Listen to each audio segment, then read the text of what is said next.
Hare Krishna, dear devotees, please accept my humble obeisances. So, we are reading from the book Coming Back by His Divine Grace A.C. Bhaktivedanta Swami Srila Prabhupada. So, let's continue where we had left yesterday. The body is like a dream. Srila Prabhupada. We can experience that every night. When we dream, our body lies on the bed, but we go somewhere else. In this way, we all experience that our real identity is separate from this body. When we dream, we forget the body lying on the bed.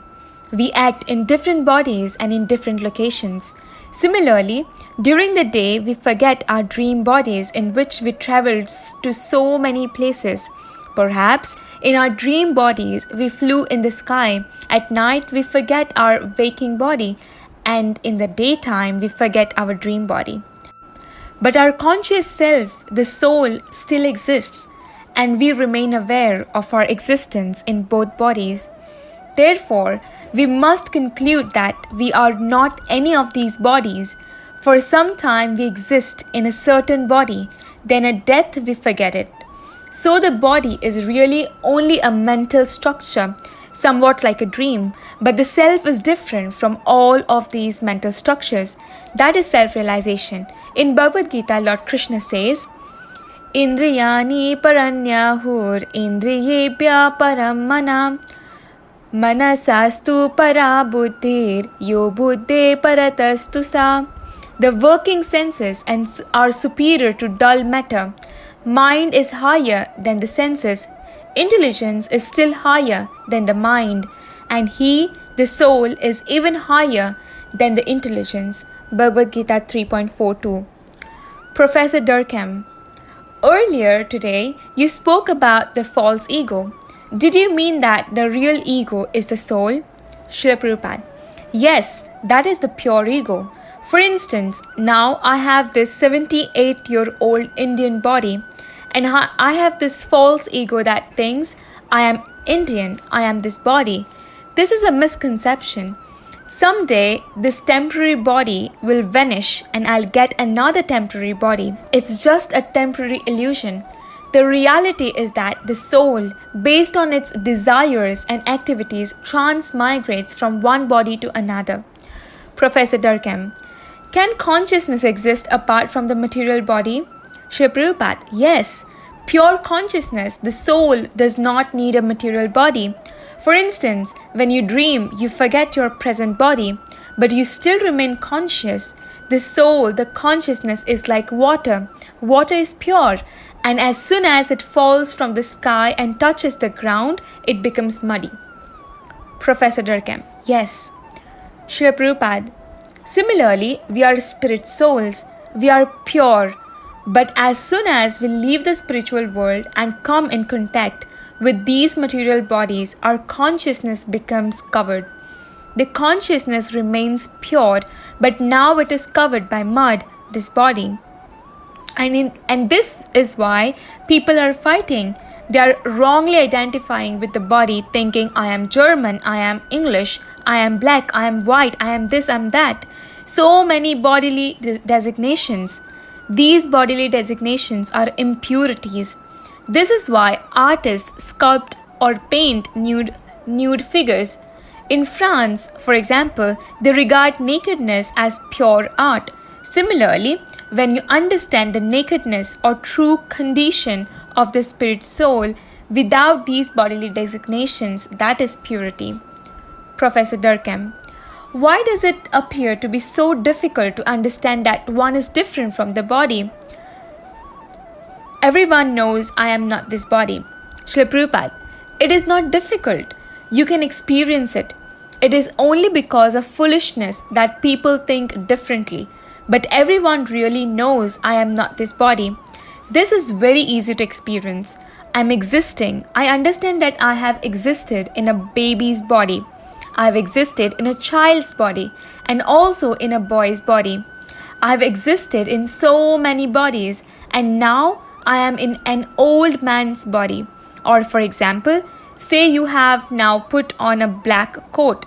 The next moment, you may put on a white coat, but you are not that black or white coat. You have simply changed coats.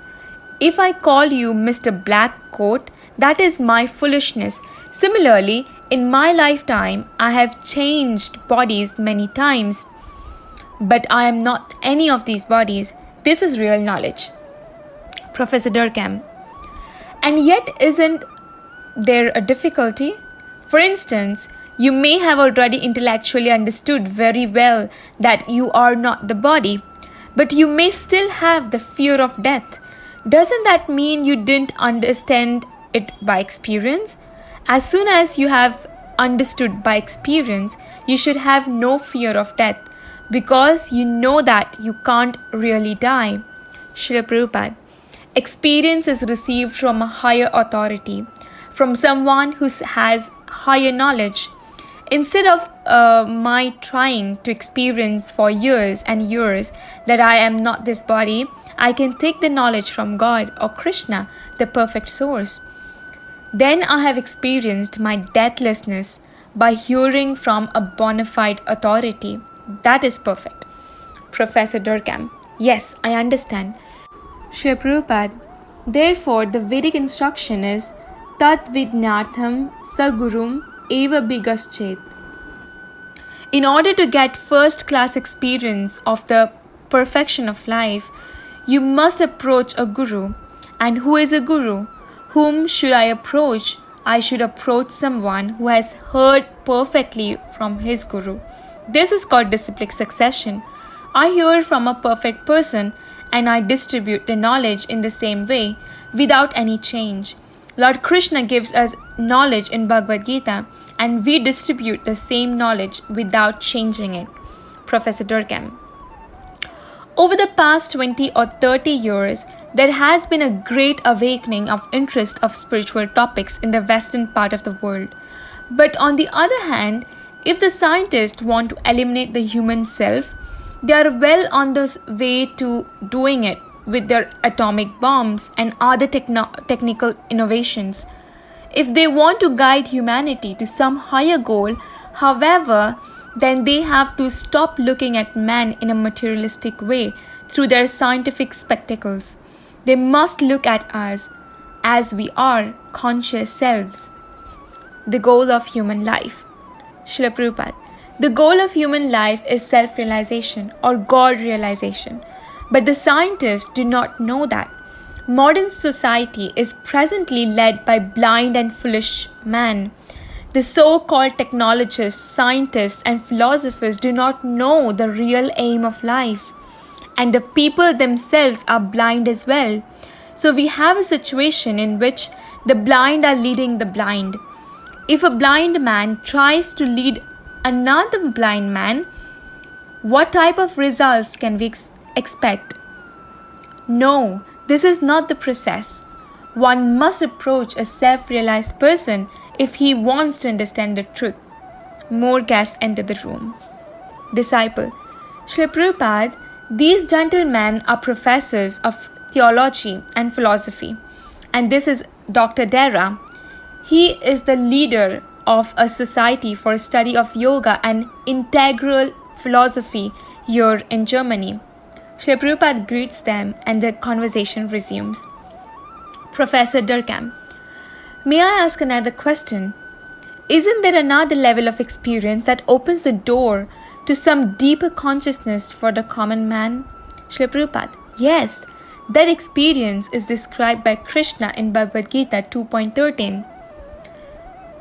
Dehi nosmin yatha dehe kaumaram yovanam jara tatha dehantara praptir dhirastatra namuyati. As the embodied soul continually passes in this body from boyhood to youth to old age, the soul similarly passes into another body at death. The self-realized soul is not bewildered by such a change. But first one must understand the basic principle of knowledge, that I am not this body. When one understands this basic principle, then he can advance to deeper knowledge. Professor Durkheim.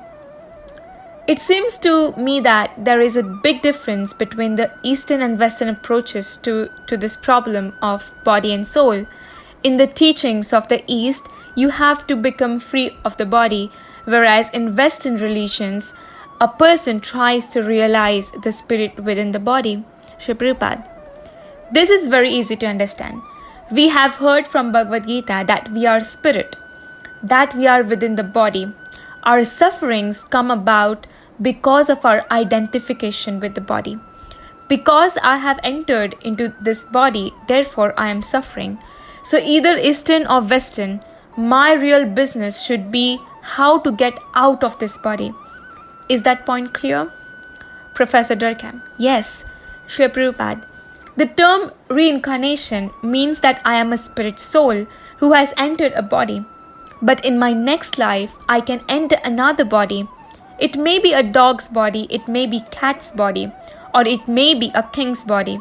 But there will be suffering, either in the king's body or in the dog's body. These sufferings include birth, death, old age, and disease. So in order to abolish these 4 kinds of suffering, we have to get out of the body. That is man's real problem, how to get out of his material body. Professor Durkheim. This takes many lives. Shri Prabhupada. It can take many lives, or you can do it in one lifetime.